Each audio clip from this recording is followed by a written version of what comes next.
তুমি জানো না বান্দা, তুমি আমার বড় মায়ার সৃষ্টি।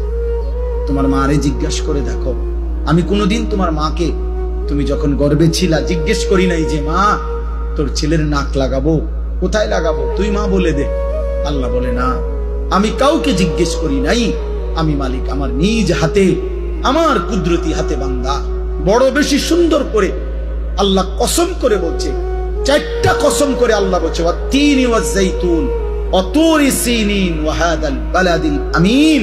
আল্লাহ বলছে কসম বান্দা, কসম কসম কসম, আমি তোরে মানুষকে বড় সবচেয়ে সুন্দর করে আমি আল্লাহ সৃষ্টি করেছি। আমি তোকে বড় বেশি যত্ন করে বানিয়েছি। আমার মতো এমন মালিক কেমনে ভুলে গেলি? এমন মনিব কেমনে ভুলে গেলি?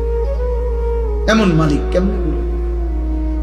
ভাইয়া বলো না, একটা ছেলে বলো, এত বড় মালিককে কেমনে সেজদা না দিয়া, এত বড় কলজা তোমার কেমনে হলো? তুমি জানো না তিনি কে?